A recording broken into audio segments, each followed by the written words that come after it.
Friends, நான் உங்கள் GS family. இடியாப்ப மாவு எப்படி ஸ்டோர் பண்ணி வைக்கிறதுன்றதை நான் இப்போ உங்களுக்கு செஞ்சு காட்டுறேன்.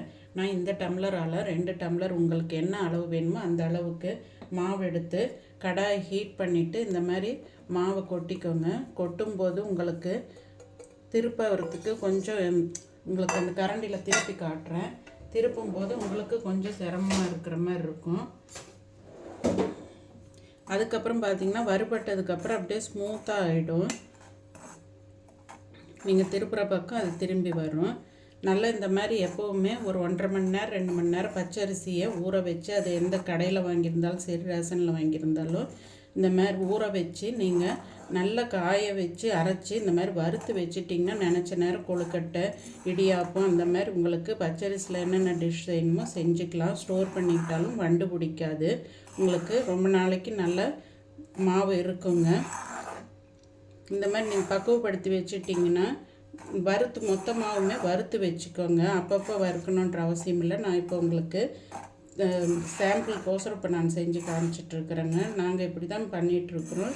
சேல்ஸுக்கும் இந்த மாதிரி தான் நாங்கள் மொத்தமாக அரைச்சி வறுத்து கொடுத்துட்ருக்குறோங்க. யாராருக்கு வேணுமோ ஆர்டர் கொடுங்க, நாங்கள் செஞ்சு தரோம். இப்போ இதை நல்லா வறுத்துட்டுங்க. இதை என்ன பண்ணணும், இதுக்கு தகுந்த தண்ணி ஒரு டம்ளர் மாவுக்கு பார்த்திங்கன்னா ஒரு 1.25 கிட்ட பிடிக்குங்க ஒரு அரிசி இதுக்கு. அந்த மாதிரி தண்ணி கொதிக்க வைக்கும்போது தேங்காய் எண்ணெய் கொஞ்சம் விட்டுட்டு நம்ம கொதிக்க வச்சுட்டு கொஞ்சமாக உப்பு, அரை உப்பு போட்டு அந்த கொதிக்கிற தண்ணியில் இந்த மாவை போட்டு நல்லா ஆஃப் பண்ணிவிட்டு கூட நீங்கள் ஸ்டவ் ஆஃப் பண்ணிவிட்டு நல்லா கரண்டியில் கலக்கி விட்டுட்டு மூடி வச்சுருங்க ஒரு 5 நிமிஷம். அதுக்கப்புறம் நீங்கள் ஓப்பன் பண்ணி பிசைஞ்சிட்டு நீங்கள் இட்லி தட்டுலேயோ இல்லை இடியாப்பு தட்டுலேயோ பிழிஞ்சு விட்டுக்கலாங்க. இப்போ பாருங்கள், மாவு போட்டதுக்கும் இப்போவும் பாருங்கள் கொஞ்சம் நாம் திருப்புற பக்கம் திரும்பி வருது பாருங்கள். இந்த ஃபோல்டு இதுதான் மெத்தடுங்க.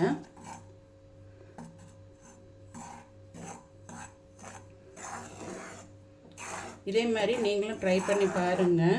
உங்கள் வீட்லேயே கூட நீங்கள் ரெடி பண்ணிக்கலாம். இப்போ வெயில் காலத்துலேயே நல்லா கழுவி போட்டு இந்த மாதிரி பண்ணிக்கலாம். நல்லா வாஷ் பண்ணிக்கோங்க. அப்போ தான் ப்யூர் ஒயிட்டாக நல்லா இருக்கும் இடியாப்பம் பார்க்குறதுக்கு. இன்னொரு சில மெத்தட் ஆவி கட்டியும் பண்ணுவாங்க. அது வீட்டுக்கு செய்யும்போது செஞ்சுக்கலாம். சேல்ஸுக்குன்றப்போ நாங்கள் இந்த மாதிரி தான் கொடுத்துட்ருக்குறோம். யாராருக்கு வேணுமோ ஆர்டர் கொடுங்க. பாய்.